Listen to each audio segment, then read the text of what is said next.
ये movie strictly 18+ लोगों के लिए बनी है क्योंकि इस मूवी में बेहद ज़्यादा न्यूड और डिस्टर्बिंग सीन्स दिखाए गए हैं। तो मूवी की शुरुआत में हम दो स्टूडेंट्स को देखते हैं जिनमें एक पैक्सटन और दूसरा जोश था। ये दोनों यूरोप घूमने आए थे जहां आइसलैंड में उन्हें उनका और एक दोस्त मिलता है और वो तीनों साथ मिलकर एम्स्टर्डम जाते हैं और एक नाइट क्लब से लेट नाइट वापस अपने हॉस्टल आते हैं जहां उन्हें वहां का गेट बंद मिलता है। बहुत सी आवाजें लगाने के बाद भी कोई गेट नहीं खोलता, इसलिए वो मजबूरन बाहर ही रह जाते हैं। तब पड़ोस से उन्हें एक एलेक्स नाम का लड़का अपने रूम बुला लेता है और वो लोग वहां चले जाते हैं।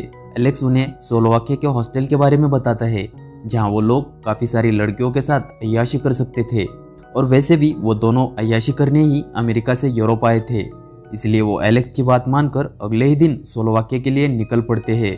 ट्रेन में उन्हें एक बिजनेसमैन मिलता है जो उन्हें काफी अजीब लगता है क्योंकि जब वो खाना खा रहा था तब उसके हाथ काफी ज्यादा वाइब्रेट हो रहे थे। अब वो लोग आपस में बातें करते हैं तभी वो आदमी जो उसके पाँव पर हाथ रख देता है जिससे जोश उस पर काफी गुस्सा होता है, इसलिए वो आदमी वहां से चला जाता है। कुछ समय बाद उनका डेस्टिनेशन यानी स्लोवाकिया आ जाता है, इसलिए वो सब वहां उतर जाते हैं और देखते हैं कि वहां पर उन तीनों के अलावा कोई भी नहीं है। अब वो उस हॉस्टल जाते हैं जहां उन्हें काफ़ी सारी लड़कियां देखने को मिलती है जिसकी वजह से वो लोग काफ़ी खुश हो जाते हैं। अब इधर उनके रूम में उन्हें दो लड़कियां रूममेट मिलती है जिनका नाम नटालिया और स्वेटलाना था। वो दोनों उन्हें स्पा में जाने के लिए इनवाइट करती है और वो भी उनके पीछे चले जाते हैं। इसके बाद वो लड़कियां उन्हें डांसिंग क्लब ले जाती है जहां वो लोग काफ़ी मस्ती करते हैं। अब जोश थोड़ा फ्रेश होने के लिए बाहर निकलता है तभी वहाँ कुछ क्रिमिनल बच्चे आ जाते हैं जो उससे पैसों की डिमांड करते हैं। तभी वो बिजनेसमैन वहां आकर उनके सामने पैसे फेंक देता है जिससे वो बच्चे वहां से निकल जाते हैं। जोश उसे थैंक्स कहकर एक ड्रिंक ऑफर करता है और ट्रेन में किए बर्ताव के लिए माफी भी मांगता है। अब पैक्सटन और जोश नटालिया और स्वेटलाना के साथ रात बिताते हैं और ओली रिसेप्शन वाली लड़की को लेकर कहीं चला जाता है। अगली सुबह वो काफी ज्यादा खुश थे क्योंकि उन्हें यहाँ पर उनके उम्मीद से ज्यादा अय्याशी करने को मिली थी। अब वो ओली को ढूंढते हैं पर वो उन्हें कहीं भी नहीं मिलता, जिस पर रिसेप्शनिस्ट उसे कहता है कि ओली सुबह सुबह चेकआउट करके चला गया, लेकिन यह बात उन्हें काफी अजीब लगती है। तभी एक जापानीज लड़की काना उनके पास आती है और उन्हें ओली और उसके दोस्त यूके की तस्वीर दिखाती है जो कि उसने सुबह ही उसके फोन पर भेजी थी। अब कुछ देर बाद ओली उन्हें एक फोटो भेजता है जिसमें उसने लिखा था कि वो घर पहुंच गया है, लेकिन हम देखते हैं कि किसी ने ओली का सर धड़ से अलग कर रखा है और साथ ही वो यूके को भी टॉर्चर कर रहा है। इधर पैक्सटन और जोश काना के साथ वहां से निकलने का प्लान बनाते हैं और तभी वहां पर नटालिया और स्वेटलाना आ जाती है और उन्हें डांसिंग क्लब चलने को कहती है। जोश अब कहीं भी नहीं जाना चाहता जबकि पैक्सटन अभी भी मजे करना चाहता था, इसलिए वो जोश को भी चलने के लिए मना लेता है। क्लब में वो लड़कियां उन्हें कुछ खिला देती है जिसकी वजह से जोश की तबीयत खराब होने लगती है, इसलिए वो वापस हॉस्टल आ जाता है और अपने रूम में पहुंचते ही बेहोश हो जाता है। इधर पैक्सटन की तबीयत भी खराब हो जाती है और वो वॉशरूम की जगह गलत रूम में जाता है और वहीं पर लॉक हो जाता है। इधर जब जॉश को होश आता है तो वो मुश्किल से कुछ देख पा रहा था। किसी ने उसे एक कमरे में बंद कर रखा था और उसके दोनों तरफ बहुत से टूल्स रखे थे। अब एक आदमी जो उसके मुंह से मास्क हटाता है और उसकी छाती में 2 ड्रिल कर देता है और वो आदमी कोई और नहीं बल्कि वो बिजनेसमैन था। वो जोश को बताता है कि उसे एक सर्जन बनना था, लेकिन उसकी यह हाथ कांपने की बीमारी ने उसे कभी वो बनने ही नहीं दिया।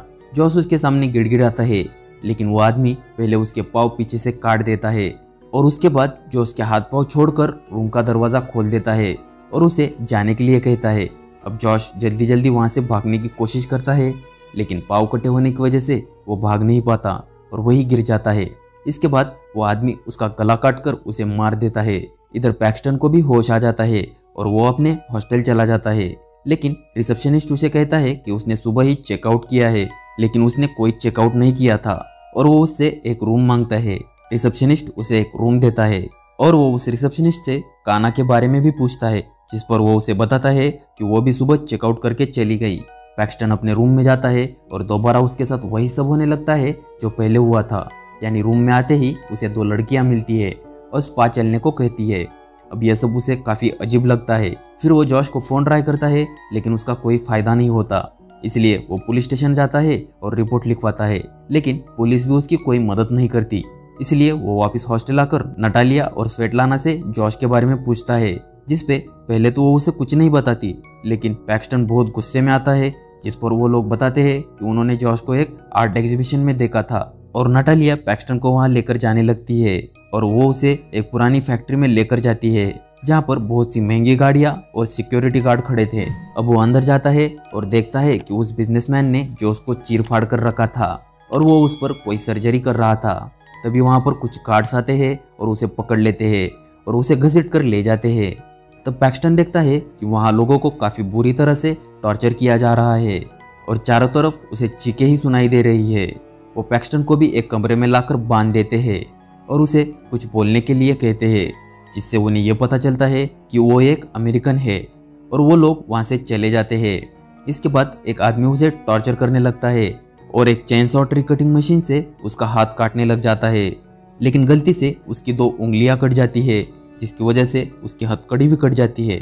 जिसके बाद वो किलर आगे बढ़ता है, लेकिन पाँव फिसलने की वजह से वो गिर जाता है और उसी चेनसॉ से उसका अपना ही पाँव कट जाता है। इधर पैक्सटन खुद को आज़ाद कर देता है और वहाँ पड़ी गन उठाकर उसे शूट कर देता है, जिसकी आवाज़ से एक सिक्योरिटी गार्ड वहाँ आता है और मौका देकर पैक्सटन उसे भी मार देता है, जिससे उसकी गन की बुलेट्स भी खत्म हो जाती है। अब वो वहाँ से भागकर एक रूम में चला जाता है जहाँ उसे बहुत सी डेड बॉडीज पड़ी मिलती है। तभी वहाँ पर कोई आ जाता है, इसलिए वो उन्हीं डेड बॉडीज में छिप जाता है। वो आदमी उन डेड बॉडीज को ठिकाने लगाने ले जाता है और वहाँ पर पैक्सटन को जॉश की बॉडी भी मिल जाती है। वो जैसे तैसे खुद को संभाल लेता है और मौका देखकर उस आदमी को भी मार डालता है और वहाँ से निकल जाता है। किसी तरह लिफ्ट से वो फर्स्ट फ्लोर पर पहुँच जाता है और वहाँ के एक रूम में जाकर छिप जाता है। वहाँ उसे कुछ अच्छे कपड़े मिलते हैं और वो उसे पहन लेता है, जिसकी जेब में से उसे उस जगह का एक कार्ड मिलता है।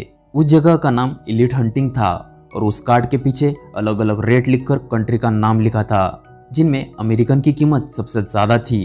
वो उस कार्ड को देख ही रहा था, तभी वहाँ एक आदमी आता है, लेकिन वो पैक्सटन को भी एक क्लाइंट समझता है और वो उसे बताता है कि उसे एक जापानीज लड़की मिली है जिसके साथ उसने बहुत कुछ प्लान किया हुआ है और यहाँ पर वो काना की ही बात कर रहा था। उस आदमी के जाते ही पैक्सटन उसकी गन उठाकर वहाँ से बाहर आ जाता है, जहाँ उसे एक कार मिलती है जिसमें चाबी भी लगी थी।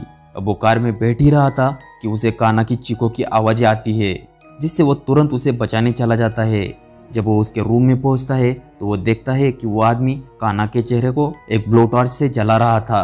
तभी पैक्सटन उसे मार देता है, लेकिन काना बहुत ज़्यादा तकलीफ में थी क्योंकि उसकी एक आंख पूरी तरह से बाहर आ गई थी। पैक्सटन उसे बचाने के लिए उसकी आंखों को काट देता है और यह सीन इस मूवी का सबसे ज़्यादा डिस्टर्बिंग सीन है। किसी तरह वो दोनों वहाँ से बाहर निकलते हैं और कार में बैठकर वहाँ से चले जाते हैं, जिसपे वो लोग उनका पीछा करते हैं।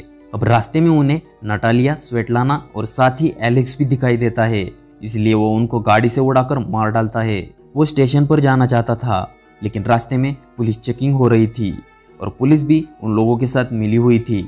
अब एक पुलिस वाला पैक्सटन को देख लेता है और उसकी तरफ बढ़ने लगता है, लेकिन वो दोनों कार से निकलकर वहाँ से निकल जाते हैं और पैदल ही स्टेशन पर पहुँच जाते हैं। लेकिन वहाँ पर वो देखते हैं कि बहुत से लोग उन्हीं की तलाश में है। अब वहाँ पर एक मिरर में काना खुद को देख लेती है, जिससे वो पूरी तरह से टूट जाती है और वहाँ से आ रही एक ट्रेन के सामने कूदकर अपनी जान दे देती है। इसलिए सारे लोग उसे देखने इकट्ठा हो जाते हैं और इसीलिए पैक्सटन को वहाँ से भागने का मौका मिलता है और वो ट्रेन में बैठ जाता है। अब ट्रेन वहाँ से चल पड़ती है, तभी उसे वहाँ उस बिजनेसमैन की आवाज़ आती है।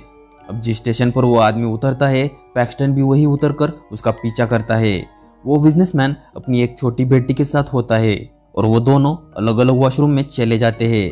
वॉशरूम से आकर वो आदमी काफ़ी देर अपनी बेटी का इंतज़ार करता है, लेकिन वो बाहर नहीं आती, इसलिए वो खुद उसे चेक करने अंदर जाता है तो वहाँ उसे वो नहीं मिलती। इसलिए वो परेशान होकर उसे ढूंढने लगता है, लेकिन उसका कुछ पता नहीं चलता। अब इधर हम देखते हैं कि पैक्सटन उसकी बेटी को किडनैप करके अपने साथ ट्रेन में ले जाता है और वो आदमी उसे ढूंढता ही रहता है। अब अगर घूम फिर कर बात करें इस मूवी में दिखाए क्लब की, तो ये एक ऐसा क्लब था जहाँ पैसे वाले लोग अपना गुस्सा और भड़ास निकालने के लिए दूसरे लोगों को टॉर्चर करते थे और अलग अलग कंट्री के लोगों का अलग अलग रेट था, जिसमें अमेरिकन लोगों का रेट सबसे महंगा था। यानी वहाँ के लोग अमेरिकन लोगों से ज़्यादा नफरत करते थे, यहाँ तक कि पुलिस भी इन सब में इनका साथ दे रही थी। ये लोग विजिटर्स को लड़कियाँ प्रोवाइड करते और ये लड़कियाँ उन्हें फंसाकर मरवा देती थी। और हॉस्टल में उनका लीगली चेकआउट दिखाया जाता था और यहीं पर यह मूवी खत्म होती है।